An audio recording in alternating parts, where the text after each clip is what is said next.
Wait, this meeting is being live streamed. By staying in this meeting, you will consent to being live streamed. Okay, got it. Join now. Yeah.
Hello, I'm thrilled to be here with you today to talk about Martha Washington, everything that we think we know about her, everything that we should know about her as well.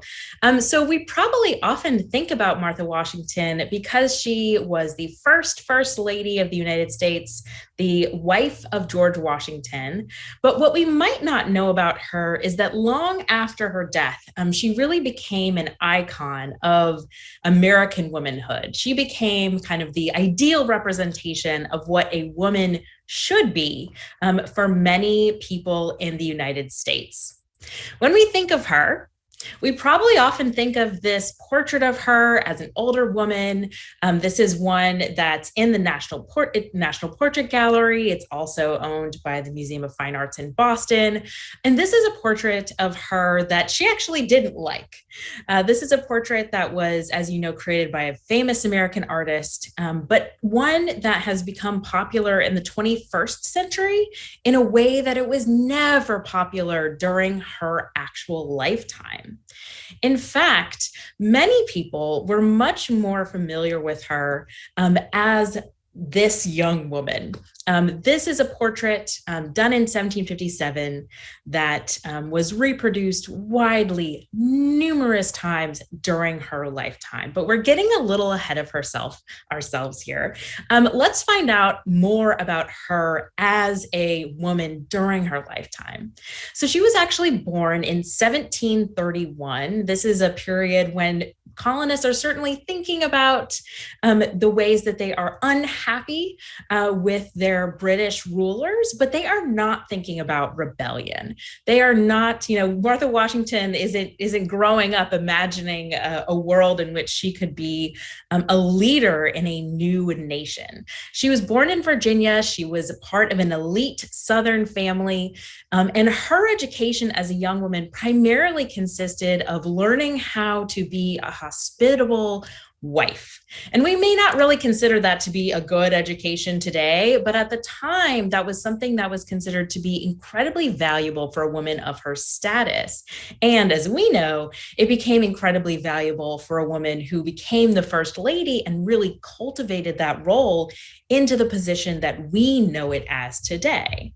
So, as a young woman, she was learning how to become a grand hostess, and she eventually married her first husband in 1749, Daniel Parke Custis. Now, Daniel Parke Custis was older than her. As may have been the case for many young women at the time.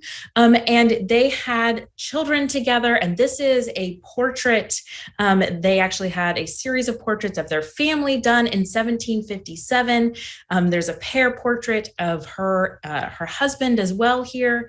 Unfortunately, that very same year, Custis died, and that left Martha Washington, Martha Custis at the time, as a woman who was a widow with children. And also because Custis actually left her all of his property, all of his money, all of the people that he had enslaved, she was also an extraordinarily wealthy young woman. And the other thing to really keep in mind about the status of widows in early colonial America is that they also had a significant amount of power. So while she was a married woman, her husband had the legal power to make decisions for her. However, as a widow, she could actually sign legal documents, and she could control her wealth and control a lot more about her life than she could with a husband.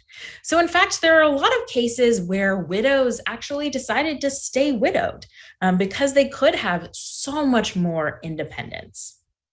However, Martha decided, as we all know, to marry George Washington. By this point, George Washington, he had early stumbles with the British Army, initially kind of lost a battle that really led to the French and Indian War early on. So kind of infamous at first, won a little bit more fame later. So by this time, he is a relatively well-known military figure in the British Army, but certainly not the kind of figure that we think of him today. But he saw in Martha the opportunity to become a very wealthy figure. He had not grown up with significant wealth and power. He also saw an opportunity to retire from the military because he could become a landowner, someone who is managing his estate, which of course at the time was Martha's estate. And they did become married in 1759. And at that point, Martha Washington did transfer all of her wealth over to George Washington. And this really was pivotal in turning him into the kind of prominent, powerful figure in Virginia that he became. So the marriage to Martha Washington is really something that created the basis for his platform to kind of launch himself as a really prominent figure politically in the American colonies. And so a few things to think about here. So Martha Washington is a local wife, a private citizen. She's caring for her children. This kind of portrait probably stayed in their family home, which was outside of Washington, D.C., and still is available for you to visit outside of Washington, D.C. And she is starting to, as the United States, as the future United States goes towards war, she is starting to gain attention because George Washington decides to go to Philadelphia and appeal to the politicians who are leading the call for revolution. He throws on his old British military outfit, even though it's a little tight, and he convinces them that he should lead this new Continental Army. And as part of his new prominence, his new power, his new position, Martha Washington, of course, also gains a similar type of prominence. And so actually, in addition to these portraits, these painted portraits, the one we were just looking at, which is very limited circulation, only people who can see that portrait are the people who come literally into your home, perhaps, and see the painting. these prints circulated much more widely. Right? So we have George Washington on one side, represented as a military leader. There's fire in the background. There's a military drum. He has a sword. He's standing, looking ready to fight. In contrast, we have this portrait of Martha Washington kind of tending her home at the fireplace. In the background, this idyllic pastoral landscape, really showing the expectations for what this leader is supposed to be doing during this crisis versus what his wife is supposed to be doing during this crisis. What we actually know is that Martha Washington traveled with her husband fairly regularly throughout the war. She didn't stay in the camps. She stayed in homes nearby, typically, much nicer quarters. But she did a lot of work to help make sure that Washington felt really supported while he was away. So she is really one of the few women to have her portrait being distributed to anyone in the colonies at that time. More often, there were representations of men, male political leaders, military figures, etc., like George Washington, that were being distributed very widely at that moment. So as we know that the United States became a nation, and we also know that George Washington became the first president, which means that Martha Washington became a new figure, a new important leading figure in the country. But the title of First Lady actually was not created until long after she held that role. Martha Washington is the first one to really create that role, but the name came later. So they decided to go to start this new capital city. Lady Washington, as she is titled here, followed her husband, and as she traveled to go meet him, she wore a brown hand-dyed homespun dress, a very plain dress. And the idea was that she wanted to make sure that Americans realized that she was not a queen. She was not going to be walking around with jewels, with a crown. And in fact, she didn't love this title, Lady Washington. She wanted people to realize that this was not a monarchy. This was not like those, the kind of like British traditional systems that they had just rebelled against. They were creating a new version of American politics. And so when they set up their place to kind of create this new nation, one of the roles that Martha Washington took on and took very seriously was to create opportunities for local politicians and visiting international diplomats to actually meet. And so she held gatherings called levees in her space, and she would make sure that there were good drinks and good snacks, not alcoholic, to be clear.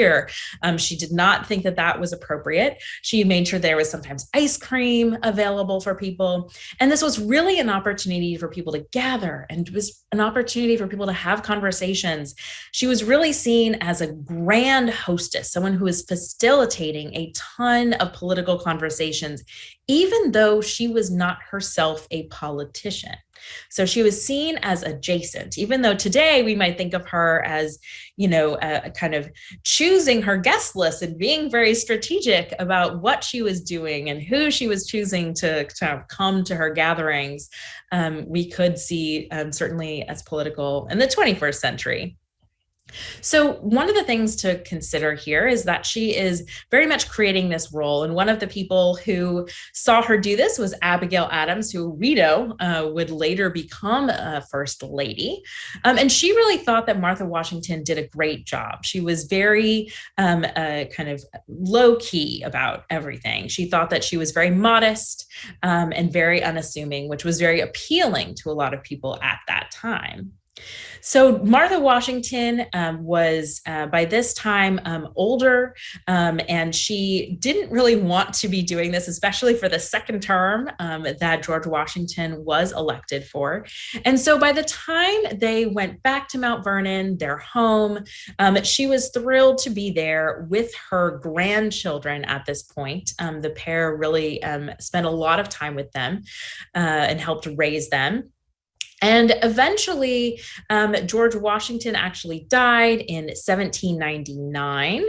And Martha Washington lived a few more years, and she died in 1802. And even after his death, she continued to kind of host these gatherings and support these political relationships and have some feelings about political relationships that were happening at the time.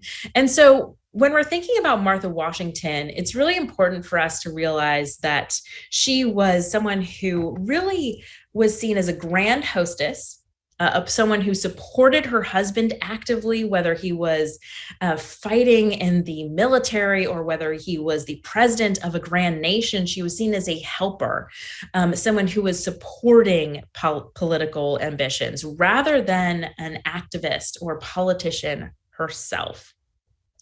And so one of the things for us to consider is how unusual that was for that particular time. Very few women had access to the kind of education that she had, and she was also literate and able to write, which, wasn't the case for plenty of American women at that particular moment. And she was able to, create a position of very public power. And so she's really an unusual example. The only other kind of there are several other similar examples, but one who gained prominence for her own work is Phillis Wheatley, who published a book of poems on various subjects in 1773, so just a few years before the start of the Revolutionary War. She's really one of the only other few American women whose portrait is circulating widely, meaning her portrait is available to the masses. She's also really the first woman in America to have her portrait appear alongside her work, right? This portrait is actually from her book of poetry in 1773. As you can see, she was a Black woman. She was actually enslaved in Boston when she wrote these poems. And her portrait was included in this book in order to prove to very skeptical Americans, very racist Americans, that a Black woman could do this work. So when we're thinking about other women who had some similar public interest at the time, there really aren't that many. And in fact, a lot of women who were doing the kinds of things that Martha Washington was, or women who were actively participating in boycotts like Martha Washington was, when she wore her homespun, locally dyed brown dress as she kind of toured the new United States to go meet with her husband after the end of the war. Those kinds of women were mocked by many. They didn't want women to actively participate in politics. This is an example of a cartoon by Philip Daw, who was a British cartoonist, called A Society of Patriotic Ladies at Edenton, North Carolina. It's done in 1775, so just on the early days of the American Revolution. And we can see that this representation is very unattractive in that it shows these women as unappealing figures. The woman with the gavel is a good example of this, very masculine figures, large noses. The woman in the back with the bowl leaning, opening up to her face, she is actually, it's representing a punch bowl, which is not, simply a fruit punch, that is alcohol. So the suggestion here is that these women are gathering, they're drinking alcohol, they're really unattractive, unfeminine. And in addition to all of this, they are abandoning their responsibilities.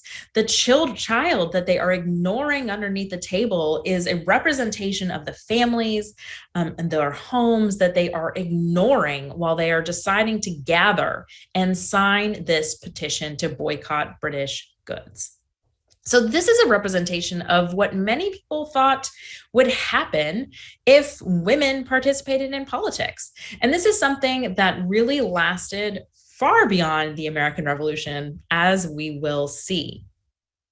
So by the 1820s, decades after the American Revolution, women are in particular, are starting to speak out more publicly. They had signed petitions during the American Revolution. They had boycotted the American Revolution. Some even dressed as men and acted as soldiers in the war.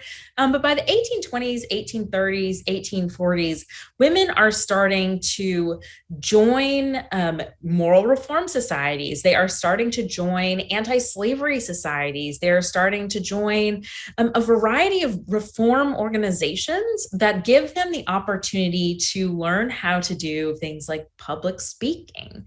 They learn how to run an organization, how to more effectively lobby state legislatures, for example. And this particular comic cartoon from 1829 is a representation of Frances Wright. And she was one of the first women. She was actually came over from Britain, but she was one of the first women to come to the United States to tour. And she was speaking in publicly to mixed audiences of men and women, which probably not scandalous today, hopefully not scandalous today, but very scandalous at that time.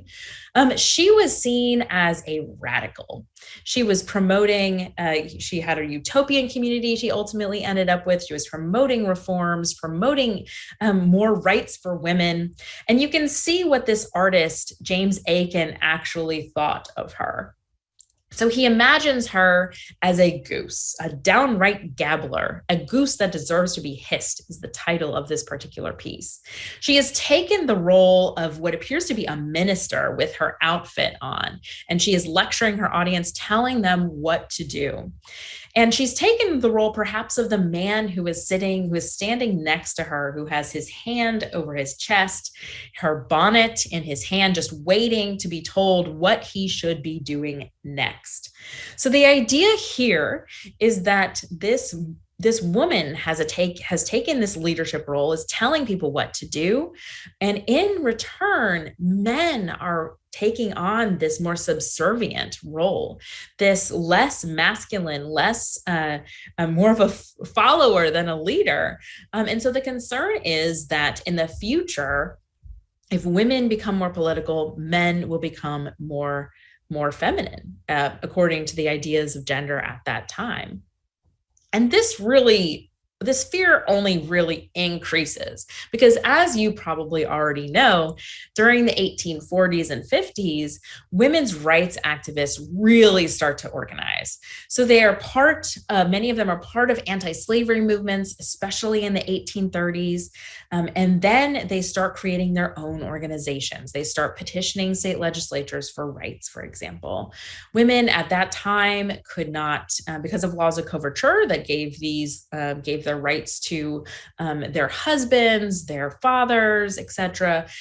They actually were unable to, in many cases, own property, control money, sign contracts. Certainly, they could not vote.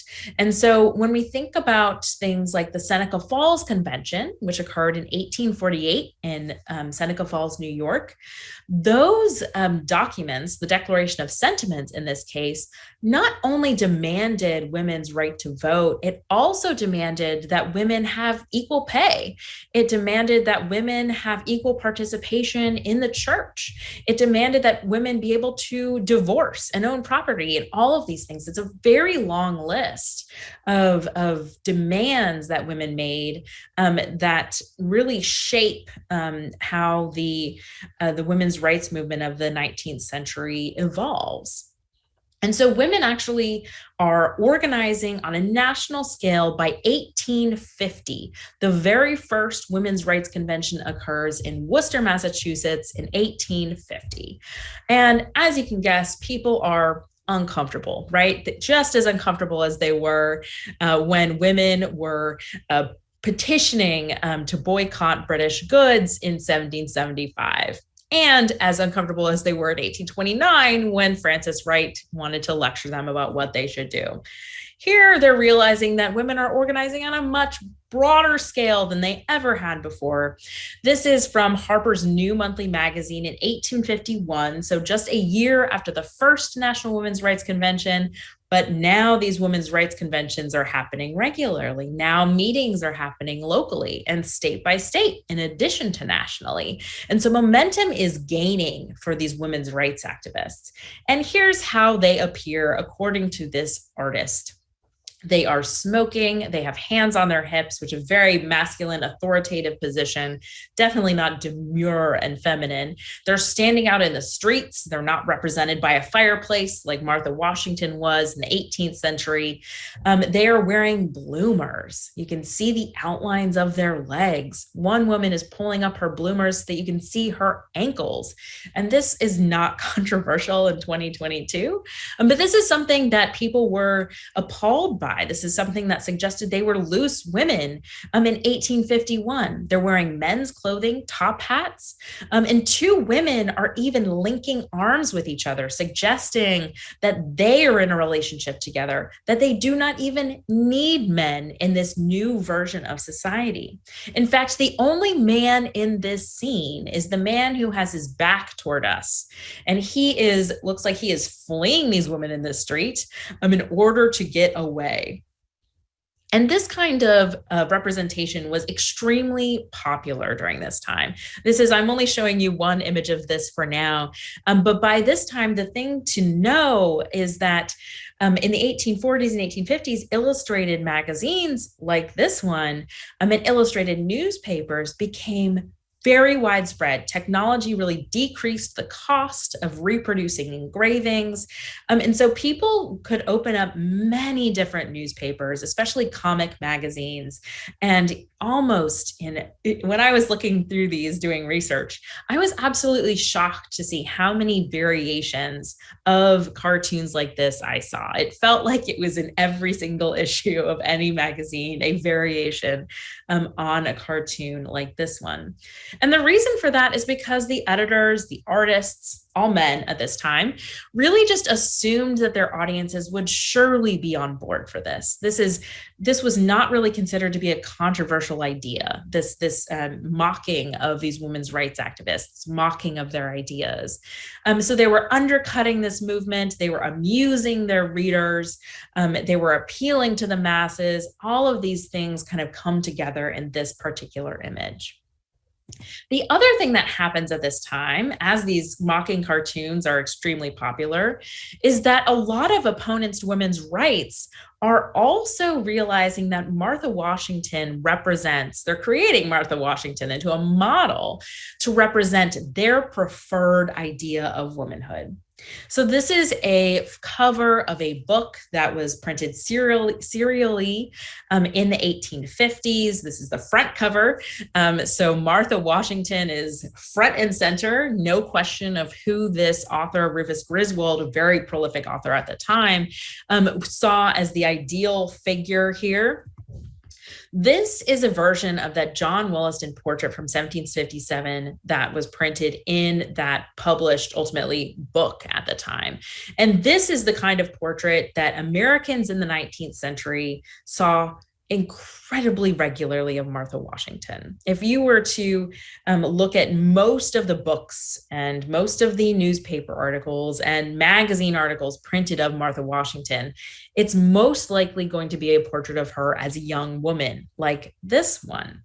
And this portrait really represents her, as we saw in the original painting, as a woman wearing fine clothes. She has a flower in her hand. She's a young woman. So this is intending to represent her fertility, her status at this point as a mother. And she is in this beautifully landscaped background. So also kind of representing this lush, pleasant life that she lives, right? And so the idea here is to show her as, what the ideal version of femininity should be, what women should look like. They should be wearing nice clothes. They should be in these domesticated garden spaces, not, the wild woods or something like that. And they shouldn't be on the battlefield. This is kind of the ideal space for them at this time. And so in the book itself, Rufus Griswold writes about how Martha Washington hosted these gatherings, how she was a really ideal wife, mother, first lady. And he also includes conversations about how these women's rights activists that he is seeing rising in popularity at the time, he is seeing them and calling them shameless females, curious monsters. These are quotes from him and themselves. But he saw Martha Washington as someone who allowed herself to be led, allowed herself to be represented, who was a supporter of her husband's wishes rather than an active political participant herself. And so that kind of message and this kind of portrait, just like the cartoon, these are extremely popular ideas in the mid-19th century. They are twin kind of campaigns against the women's rights activists at that time. It's really important to remember that there is no anti-women's rights organization happening yet. That doesn't happen actually until 1908. But there is this informal network of editors, of politicians, of artists, of, officials of various kinds who all just understand that they oppose women's rights. So they don't even need a club at this point because this opposition to women's rights is so widespread. And Martha Washington just represents exactly the opposite of a women's rights activist to these figures. And so these kinds of images of her representing her as this ideal hostess, as this ideal supporter of her husband are extremely common. And so, for example, we have this representation of what an artist Ritchie imagines that one of her gatherings looked like. This is from 1865, just so you know, and this is, the year that the Civil War is starting. So this really imagines an idealized time of when the United States was a more cohesive nation, right? So you can see that Martha Washington looks very elegant, standing at the center of the room, and yet it's very clear that her husband, who you can see kind of in the middle of the scene, is really the powerful figure in a lot of ways, that she is there to look elegant, to kind of manage the gathering, and yet everyone knows that she is hosting this for him. And these kinds of portraits of her, just to emphasize how common they were, these are prints of her. They are a combination of carte de visite and prints. These are incredibly popular variations of her. One thing to remember is that whenever people had these portraits of Martha Washington, they often were paired with portraits of George Washington. People had hung portraits of George and Martha Washington on their parlor walls, for example. So having these images of the founding pair was really common at the time. And I would argue that actually Martha Washington was probably the most familiar American woman to the public. She was, her portraits like this were everywhere in newspapers and books. They were distributed as photographs, as prints. And these were incredibly familiar to the American public. And yet the twin kind of, push for mocking the women who are fighting for women's rights activists really continues. So this, just to remind you, that first cartoon we looked at was from 1775 during the American Revolution. This cartoon is from 1869, almost 100 years later, and a very similar idea. These women are trying to cast a ballot and they're being made fun of.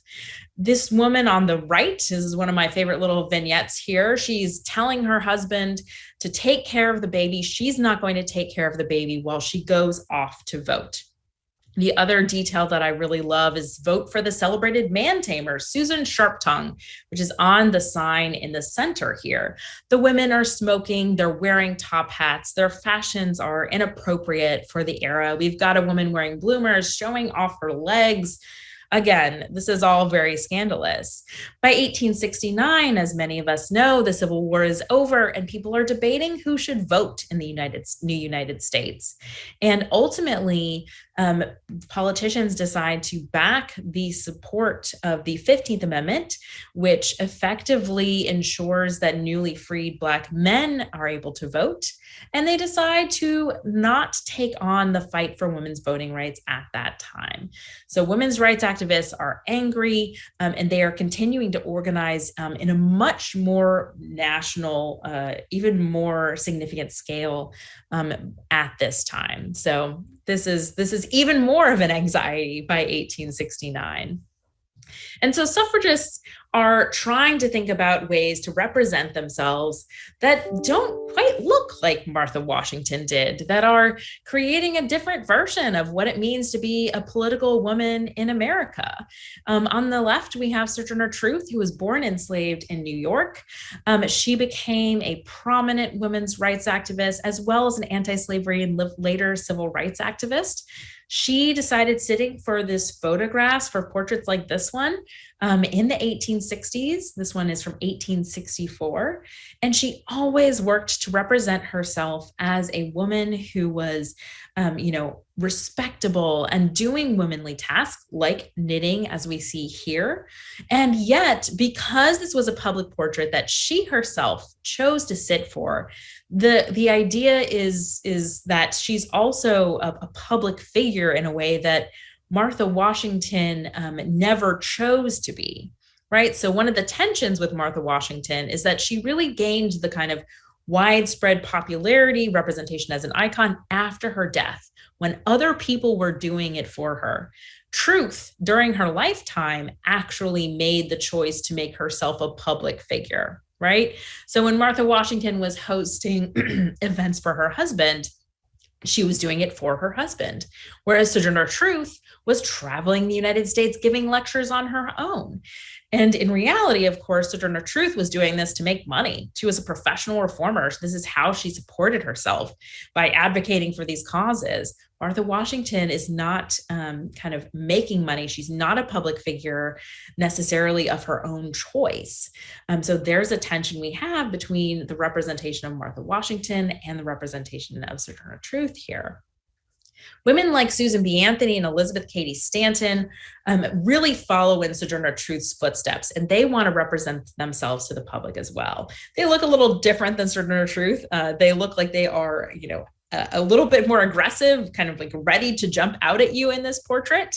They actually founded the first National Suffrage Association in 1869, which is the very first actual organization that existed.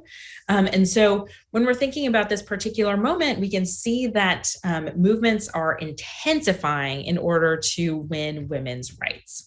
The other thing I do want to point out is that actually Elizabeth Cady Stanton was told over and over again that she looked like Martha Washington, and she took this as a compliment. And this is a detail that she liked to share with people, because Martha Washington was seen to be such a respected figure that if Elizabeth Cady Stanton could kind of make this connection, play on this connection for the public, then that could make her hopefully also appear like a respected figure. However, let's ignore the fact that at the time she was calling for women's equality. She wrote the Women's Bible, which is a feminist version of the Bible that was incredibly controversial at the time. So even if she was trying to play off the respectability of Martha Washington and connect it to herself, she was an incredibly controversial figure in that era. And yet the representations of these suffragists, as you can imagine, this opposition to women's rights continues here, right? So this is obviously Susan B. Anthony standing hand on hip. You can see it's immediately taken, copied after this photograph of the pair. Men are on the side. They are holding a baby, holding the day's groceries in a basket. There's a female police officer on the other side. And in the back, there is a political rally, all run by women. And women were not having political public protests in 1873, which is when this was done.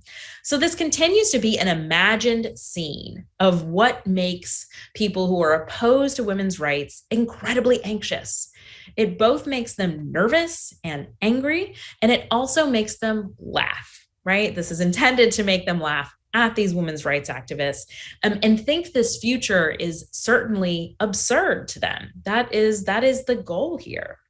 And the artist was so angry about it that the artist actually represented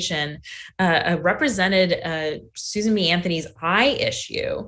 If you look closely here, you can see it being represented. This is one of the reasons why she often has her portrait done in profile, because she was really self-conscious of her eye at that time. So this is really a tough moment for suffragists. However, as you might also know, this is also around the centennial of the nation's founding. And people are looking back to the nation's founders, then they're of course thinking about Martha Washington and George Washington, and doing things like dressing up as them, like Elizabeth Gillespie does for this photograph in 1873. People looked back to them and said, well, Martha Washington was hosting parties. She was having these gatherings that were both political and social, and people were reenacting that in many ways. This is a representation of one around the same era. At this time, too, people are planning a celebration in Philadelphia of the centennial of the United States. And at that celebration, people are continuing to think about kind of Martha Washington's significance and her legacy for modern American women at that time. And Martha Washington is still being represented as this ideal figure, this icon of an ideal hostess. This is a representation from 1876, kind of imagining kind of a version of what it looked like to kind of show, to kind of have this kind of gathering that people were having. Around this time, not so many years later, this is from 1886, the United States decided to feature Martha Washington's portrait on this silver dollar certificate. She was appearing on this certificate for a few years in the 1880s. And actually, even as of today in 2022, she is the first and only woman to be represented on American paper currency. That might change in the future, we shall see. But right now, she was deemed, such an important figure, such a figure that was so beloved and so central to the nation's founding that she deserved, just like her husband, to be on currency. Now we have portraits of Susan B. Anthony, Sacagawea. We've seen them in the past on coins. And actually in the future, there's currently an American Women on Quarters program in progress. So you might see these designs featuring Anna Mae Wong and Nina Otero Warren, who was a suffragist, as well as Sally Ride, Maya Angelou, and Wilma Mankiller. You will see all of these quarters in the future, but we have yet to see another woman being portrayed on American paper currency, so dollar bills, etc. And so when we think back to kind of like what portraits, what women's rights activists wanted to be, it wasn't Martha Washington, right? She represented to them and to many of the American public someone who was a supporter of her husband's work and not an active advocate for women's rights. Suffragists really wanted to look like these figures, these powerful figures, these presidents in 1880. They wanted to kind of have these leadership positions and visibility. And so actually at the 1876 centennial celebration in Philadelphia, suffragists announced that they were going to write their own history of the suffrage movement. So people were writing their histories of the early republic, celebrating Martha Washington as this early idealized American revolution figure, but the suffragists wanted their own version. They wanted to look back and say, here are these other historical women that we could emulate. And of course, the editors, Susan B. Anthony and Elizabeth Cady Stanton, put themselves in there as models for women and generally people to emulate at that time. And so these portraits were actually published in the first volume, the first of 6 volumes in 1881. It became a series that had about about 1,000 pages per volume. So this is an incredibly heavy series, and they decided to really point out who they thought was important, and why, and kind of tell the story of how they became so important. And when they did, they made very particular choices. They only chose white women. They did not choose any men. However, there were plenty of male advocates for women's rights. A lot of the legislators that they helped, win property rights from, for example, a lot of men advocated for women's suffrage, wrote pamphlets about it, gave lectures about it, but they didn't choose to feature any of them. And they also chose to only feature people largely from their own organization. The competing organization, which was actually based in Boston and headed by Lucy Stone, was barely featured at all, even though it was much larger, and I would argue probably more successful than Anthony and Stanton's at the time, even though probably an entire talk could be given about how important Lucy Stone is and how we, don't pay that much attention to her. And so suffragists are really working to kind of fit within what people think of American womanhood, but also achieve greater political power than Martha Washington could have ever imagined. So around the early 20th century, there's this fantastic cartoon showing the type has changed. So instead of representing suffragists as these frumpy, masculine-looking, grumpy women wearing unfashionable clothing, they are now these highly fashionable, beautiful, young, well-educated women. And this is, very much a nod to the kind of idealized beauty that we see in portraits of Martha Washington that had, been incredibly popular for many decades. This is kind of part of the style at the time. The Gibson girl from the 1890s, the suffragists are really modeling themselves after her. And it's not just white suffragists who are doing this. This is Mary Church Terrell, a Black suffragist who was the first president of the National Association of Colored Women, which was founded in 1896. And you can see she's on the left here, really representing herself in these very elegant, very fashionable clothing, very much intended to look, to appear like a respectable woman, very much unlike the political cartoons that we have been looking at. On the right side, we see kind of an idealized version of this, very much like the Gibson girl, except, more of a model for Black women at that time. Mary Church Terrell, one of the reasons why she wanted to kind of create this new organization for women of color and be a representative for them was because there were so few positive representations of women of color in the popular press. They were most often represented with exaggerated features and in these racist representations of them, especially of women. And so she wanted to provide a model of what a Black woman who was a leader, really beloved by many at that time. And she was really quite successful at that, although she was never had quite the reach, the funding, the organization that women like Anthony and Stanton had at that time. So suffragists keep working to hone their perfect campaign to win the vote.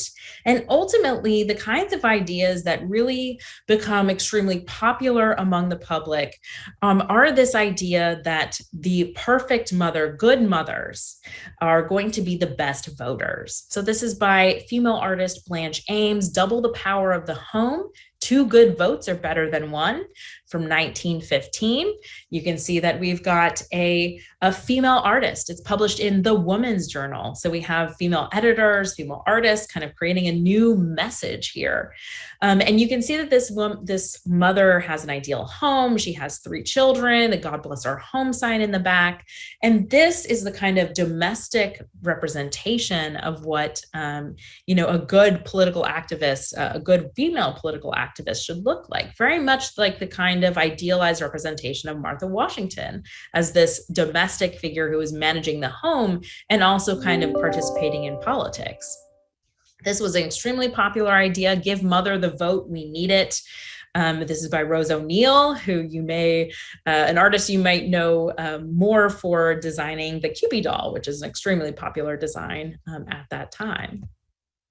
Not all suffragists kind of wanted to advocate for the vote in order to be good mothers, right? Not everyone thought that advocating for, a political right based on one's ability to take care of one's children was really the effective thing to do. And so another wing of suffragists in the National Women's Party actually became the first group to picket the White House. We may, in the 21st century, often expect to see people protesting at the White House anytime you go by. It's a really common thing to happen now. But at the time in 1917, when they first did this was unprecedented for anyone, especially for women, especially as the United States entered World War I. Their protest won significant news, and it really helped keep suffrage in the press and helped win over Americans to support them, especially as it was really evident that police were treating suffragists improperly. They were putting them in prison for their political protest, and they did win sympathy because of their poor treatment. However, it's really this idea that these women's rights activists were really good mothers, patriotic citizens supporting their country during World War I that becomes the main rhetoric to win over a lot of Americans to women's rights activism. So at the end of World War I, Woodrow Wilson addresses the Senate, telling them that because women worked so hard to support the war effort, because they helped care for so many people overseas and at home, that was why they should be eligible to have the vote. And of course, this eventually leads to the passage of the 19th Amendment in 1920. And so the thing to note here is that in some ways, this representation of motherhood as a patriotic figure, supportive of the nation's ideals, helping out men, becomes, with this idealized representation of beauty, very much a descendant of this idealized version of Martha Washington from earlier days, and becomes really popular even in the early 20th century. And in many ways, American female politicians still kind of call upon this idea of patriotic motherhood and womanhood in their campaigns today, because it's really what we expect for many decades, many even centuries of expecting this from women who are in the public spotlight. So I hope you learned a little bit about Martha Washington today. If you're interested in kind of finding out more about how she is situated with the suffragists and how suffragists use images, you're welcome to check out my book, which was published in 2020. And I am very thrilled to answer your questions about Martha Washington, who she was, what we still need to learn about her, and how her legacy is still part of our nation's life today. Thank you.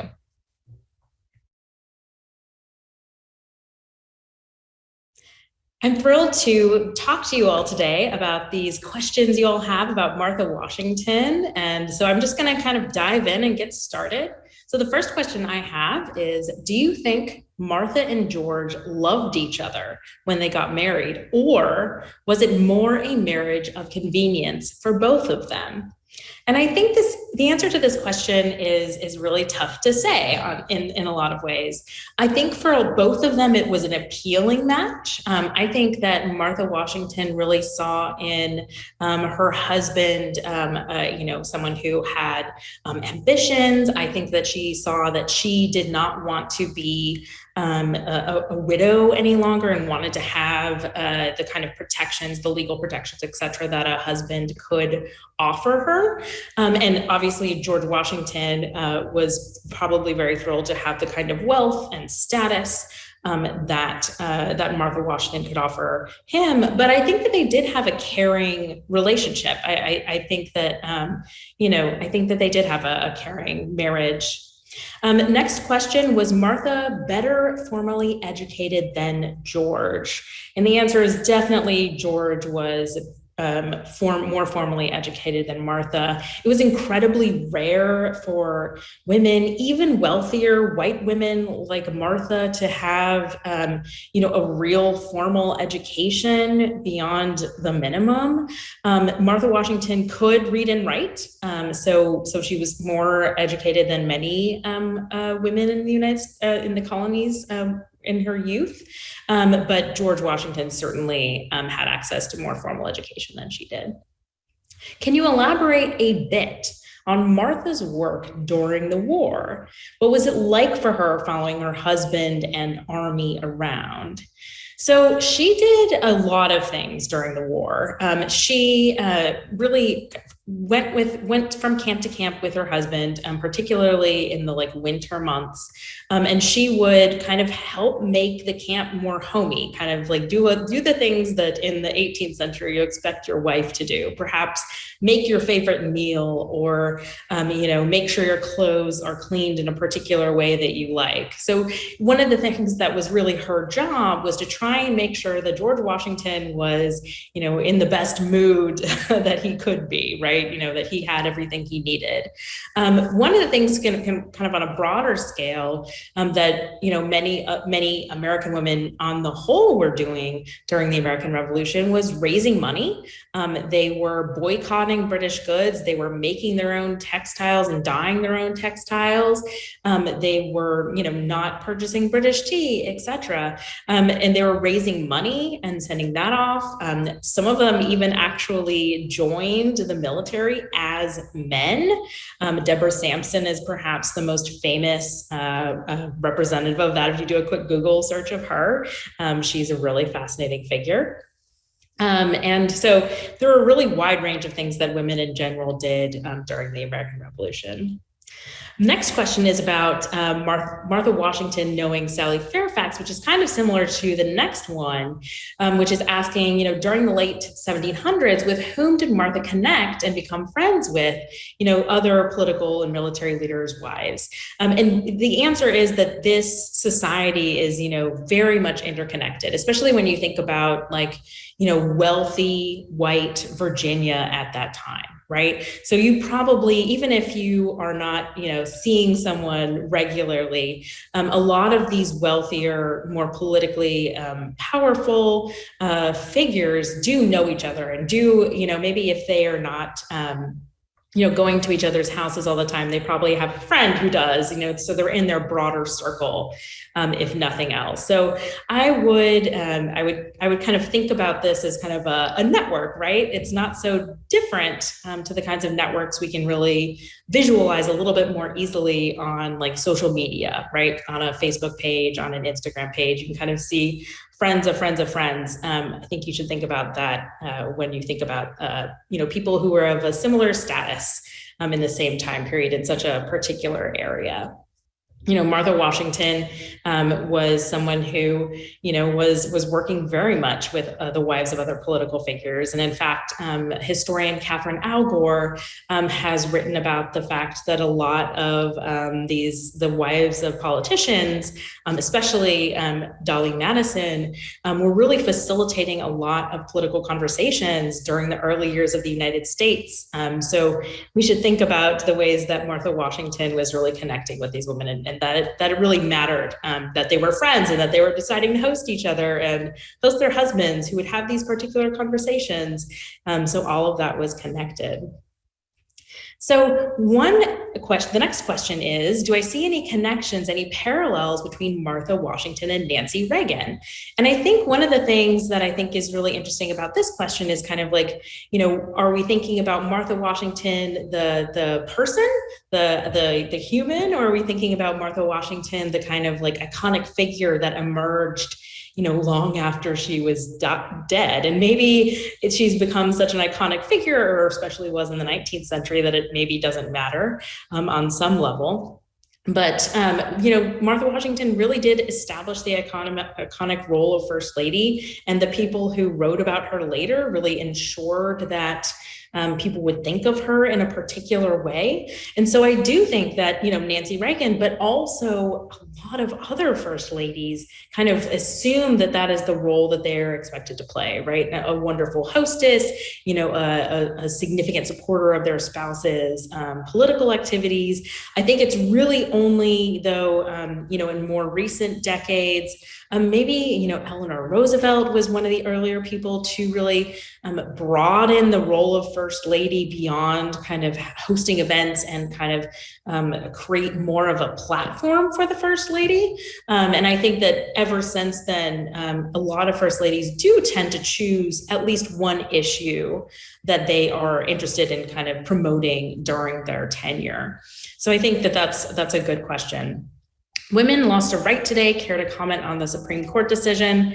I think that when we're thinking about Martha Washington would not have seen abortion as illegal.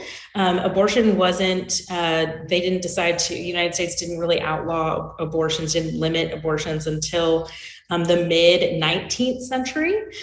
People really assumed, most Americans really thought that kind of pregnancy was beginning with quickening. So that's about 5 months or so whenever you feel the baby move inside of you.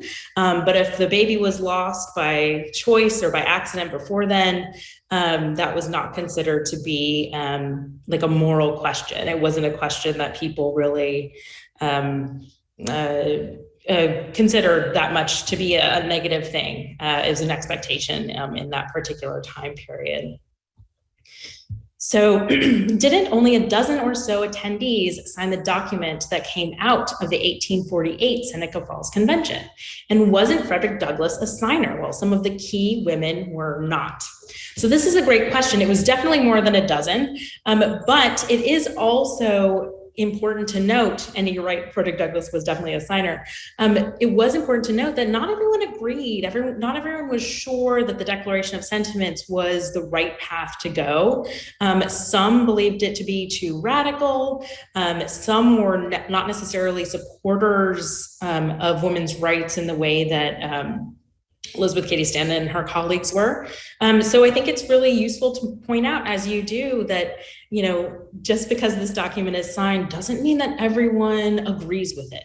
Even though it was such a pivotal document, and really, as I said, really kind of shapes the next decades of women's rights activism. One could argue that it still is, arguing for equal pay, equal access to equal jobs, and that sort of thing. Those kinds of things maybe still guide women's rights activism in the 21st century.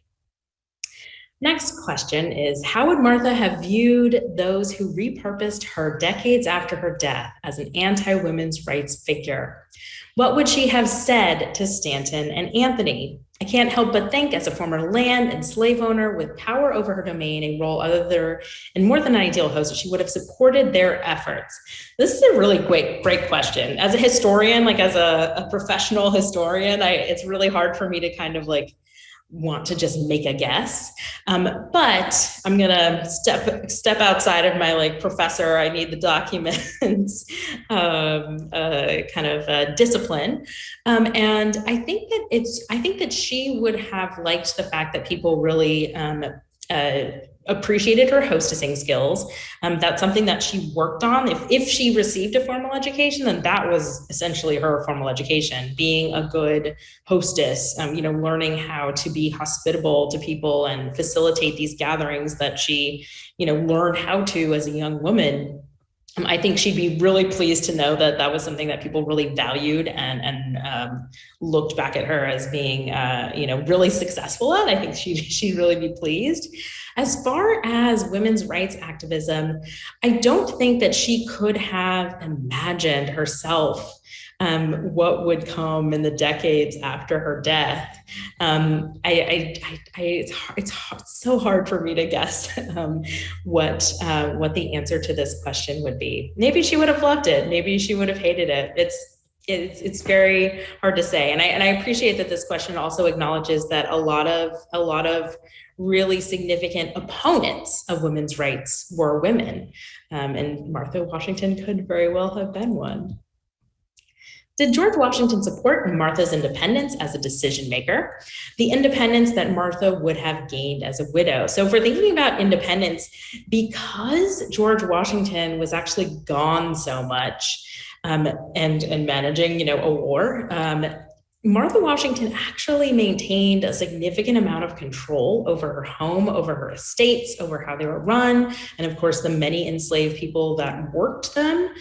So she actually, although she spent a lot of time with George Washington, for example, at battle sites, she actually also did take back a lot of power over her property while he was focusing on other things. So I think, based on that, based on the fact that we know that to be true, that George Washington must have really thought that she was a great decision maker, and he must have really believed that she could make good decisions for both of them. So maybe that's a good example of how their partnership thrived. Next question. Did women put their voting rights behind those they advocated for the African American men? Let's see. So one of the things to consider, I think this question is specifically asking about the post-Civil War era, when politicians in power decided that they were going to prioritize granting the vote to newly freed Black men and set aside the vote for women for the future. And so one of the things that this question is correctly pointing out is that this was a really controversial thing among women's rights activists. There was a really significant wing led by Lucy Stone, many others, and they actively supported the 15th Amendment. They founded a very large suffrage organization in Boston. However, there were plenty of suffragists who really opposed the 15th Amendment. And Susan B. Anthony and Elizabeth Cady Stanton actually actively campaigned against the 15th Amendment because they believed there should be legislation to enfranchise women first. So this was a controversial decision, and it really caused a significant rift in the women's rights movement for many years to come. Was Martha as influential with her husband as Abigail Adams was with hers? I think Martha was very influential with her husband. I think we often think that Abigail Adams certainly was as well. And we also often think of Abigail Adams writing that letter, "Remember the ladies," when you're writing this new constitution, but probably we don't know what, aren't as familiar with John Adams' response. If you look it up, if you do a quick Google search, you'll probably be able to find it. John Adams responded to that letter basically saying, we will absolutely not grant women rights, because if we grant women rights, society will fall apart as we know it. So, Abigail Adams, certainly a convincing, competent, she ran her husband's farm while he was away. But at the same time, that doesn't mean her husband, enacted what she had to say. So that is all. Thank you for your wonderful questions. They were really fantastic. I really enjoyed engaging with you all today. And I hope that you keep learning about, Martha Washington and the many other exciting women in history like her.